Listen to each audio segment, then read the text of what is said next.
Manifestants partout en France, on l'écoute. Oui, je crois que le message n'a pas vraiment été entendu, même si le Premier ministre veut donner l'impression qu'il l'a entendu.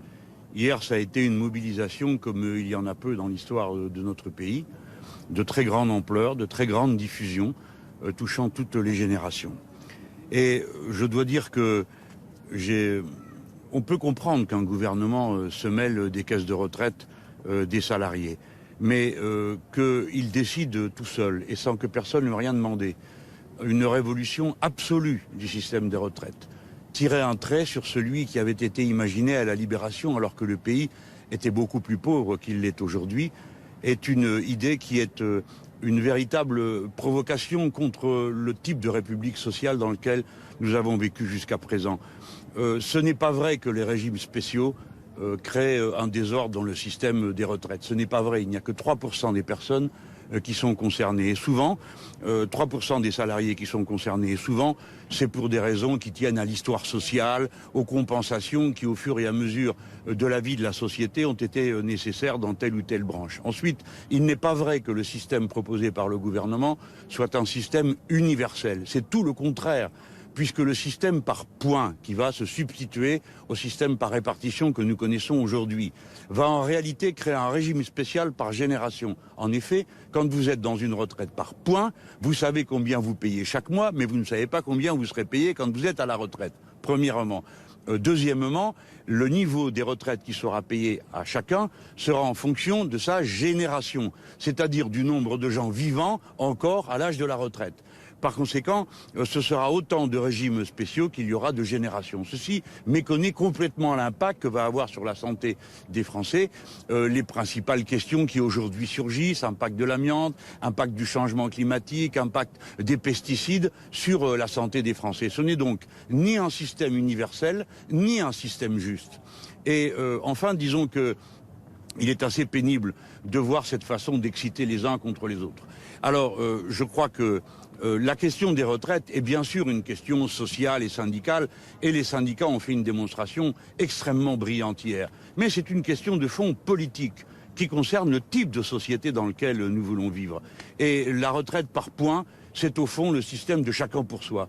Chacun se débrouille parce que comme le niveau de retraite sera un niveau minimum pour tout le monde, chacun devra, pour organiser un revenu décent, cotiser à des fonds de pension, c'est-à-dire perdre de l'argent ici et maintenant à cotiser d'une manière qui n'était pas prévue jusqu'à présent, et ce sera vrai en particulier pour les cadres. Dans ces conditions, il n'y a rien de bon à attendre de cette réforme. Et le gouvernement fait preuve, naturellement, on le comprend, de sa fébrilité et de son inquiétude en intervenant alors que ce n'était pas prévu. Mais il est clair que ça ne changera pas la détermination de ceux qui ont l'intention de suivre les appels des syndicats et qui se retrouveront le 10 décembre pour refuser le système de la retraite par points. Si l'on veut discuter des retraites, eh bien qu'on en discute. Mais du système de la retraite par points, c'est non. C'est sur ce sujet que le gouvernement doit maintenant montrer qu'il ne veut pas aller à la confrontation, qu'il ne veut pas aller au bras de fer général. Mais sinon, alors, il y aura un bras de fer, et les Français ont raison de défendre quelque chose qui participe des petits avantages qu'ils ont dans l'existence. Et ce n'est pas juste de vouloir les en priver. Toutes les générations sont mobilisées et elles ont raison. Le gouvernement, maintenant, doit faire preuve de raison, de sagesse. Il doit abandonner l'idée de la retraite par points. Donc vous êtes pour une réforme, mais pas pour cette réforme-là?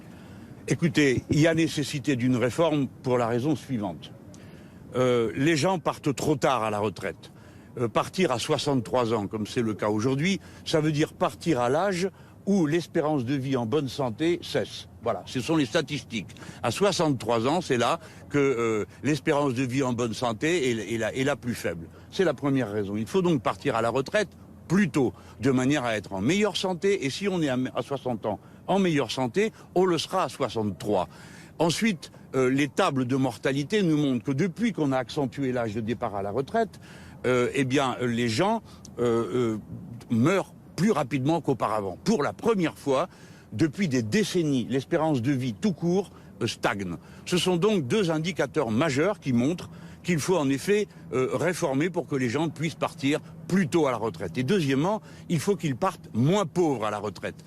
Une retraite sur 3 est inférieur au seuil de pauvreté. Ce n'est pas digne, ce n'est pas normal. Et vous savez que dans certaines catégories sociales, comme par exemple dans la paysannerie, les retraites sont extrêmement basses. On parle de retraite mensuelle à 350 €. On ne peut pas vivre avec une somme comme celle-là.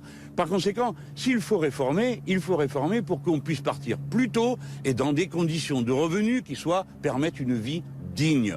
Voilà les réformes qu'il faut faire, pas tout chambouler pour, au fond, un objectif que nous avons parfaitement compris. Il s'agit de faire en sorte pour M. Macron qu'avec le système des points, tout le monde soit obligé de se payer des retraites complémentaires. C'est-à-dire de nourrir la finance, qui est l'obsession de ce gouvernement. Ils n'ont que ça à l'esprit, ils n'ont que ça à la tête. Mais bon sang, la vie, ça ne peut pas être que ça. La vie, c'est la façon dont on doit s'organiser, c'est le moyen de se procurer un peu de bonheur, un peu de vie simple. Les gens ne demandent pas des 1000 et des 100, ils ne demandent pas d'être milliardaires, ils demandent à pouvoir vivre dignement de leurs revenus et le moment venu, pouvoir se retirer du travail pour que la nouvelle génération y accède et pour que soi-même, on vive en bonne santé. Voilà qui ne me paraît pas si compliqué à réaliser et en tout cas, je saurais comment faire pour ma part. Justement, l'argent, on va le prendre où ?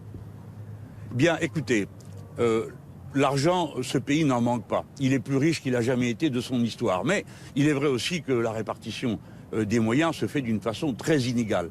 Jamais comme aujourd'hui, aussi peu de monde a accumulé autant d'argent pendant que les autres n'avaient rien. Si on augmentait les salaires, ce qui diminuerait sans doute un peu la part qui serait donnée aux profits et aux dividendes, on pourrait obtenir deux résultats. Le premier, c'est que les gens vivraient mieux tous les mois, mais deuxièmement, la part des cotisations sociales pour les retraites augmenterait. Sachez que si on augmente les salaires d'un point, 1% seulement, cela donne 2,5 milliards de plus de revenus dans les caisses des retraites.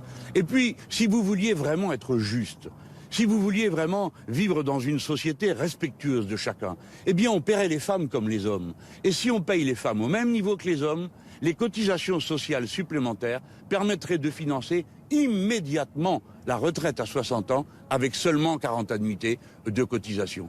Vous voyez que ce n'est pas si difficile que ça, mais il faut que certains renoncent à tout prendre pour eux et ne rien laisser pour les autres. Dans les sociétés justes comme dans les familles, on vit bien quand on partage. On vit mal quand les uns prennent tout et les autres n'ont rien.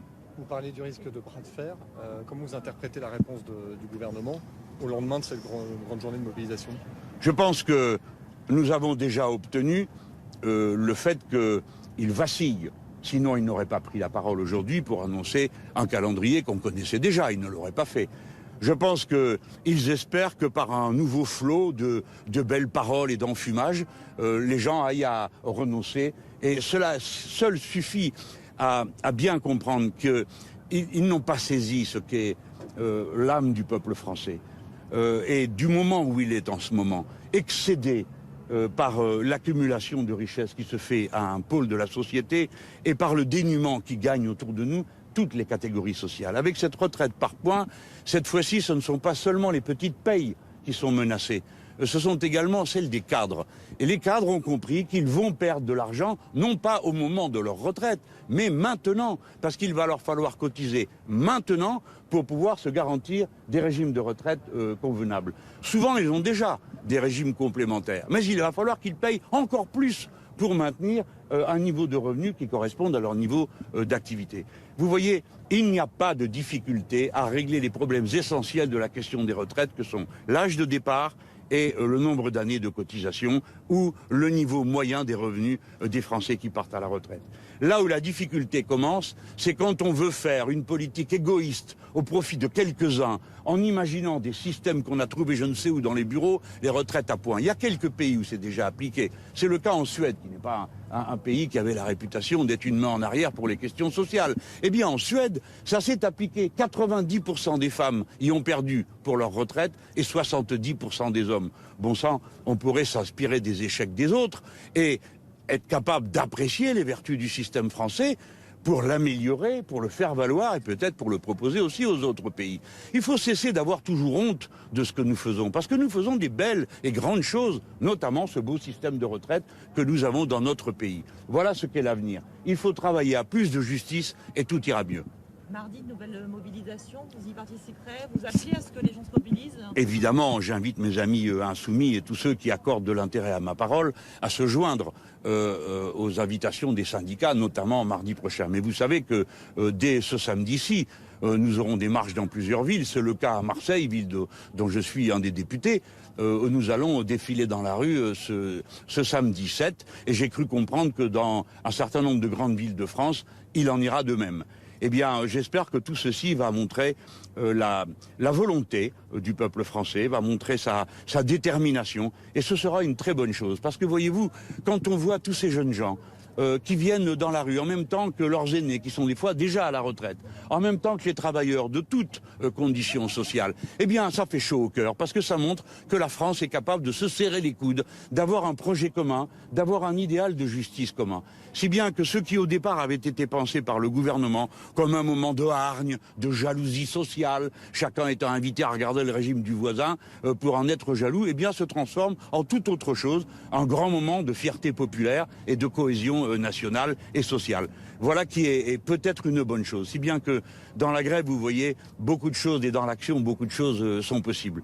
J'ai remarqué que, avant même qu'il y ait une seule heure de grève, le gouvernement a promis une augmentation de salaire aux enseignants, en disant qu'il les augmenterait pour que ça puisse marcher avec son système de retraite. Eh bien, qu'il abandonne son système de retraite par points, mais qu'il maintienne l'augmentation des salaires, puisqu'apparemment il peut la faire. De même, il a annoncé que certaines professions ne perdraient pas leurs régimes spéciaux. Et en effet, on imagine mal un militaire dans un pilote de chasse à 67 ans, naturellement. Donc, ceux-là vont garder leurs régimes spéciaux. Le ministre Castaner a dit que le régime spécial serait conservé aussi dans la police. Alors il faudrait savoir, si c'est un système qui est juste bon pour tout le monde, pourquoi diable les policiers en seraient-ils privés? Donc ça veut dire que le ministre de l'Intérieur sait très bien que ce régime est une punition pour tout le monde, y compris pour les policiers. Vous voyez, l'action a permis que beaucoup de choses se mettent à nu. Enfin, il y a des régimes spéciaux qu'on ne peut tout simplement pas abroger. Par exemple, le régime spécial des mineurs. Des mineurs, il y en a quasiment plus dans le pays, donc il n'y a personne pour cotiser. Et est-ce qu'on va refuser aux mineurs qui sont à la retraite leur pension? Enfin, tout ça ne tient pas debout. Récemment, on a introduit même les prêtres comme à leur retraite. Bon, est-ce qu'on a l'intention de supprimer aussi ce régime? Je crois que le gouvernement pratique par des flots de paroles qui ne sont pas très cohérents. Tout ça n'est pas pensé très clairement. Et alors maintenant, voilà qu'on apprend qu'il veut négocier branche par branche. Mais alors, je croyais que le système allait être universel. On voit bien, une fois de plus, que ce n'est pas le cas. Non, améliorons notre système des retraites, faisons en sorte que les gens puissent partir à 60 ans, faisons en sorte qu'ils partent avec un bon revenu, et on aura fait, notre génération aura fait sa part de travail, comme les générations précédentes l'ont fait, pour mettre en place le reste des acquis sociaux de notre pays. Ce ne sont pas des privilèges, ce sont des acquis. Voilà. Merci. C'est bon, merci beaucoup. Merci.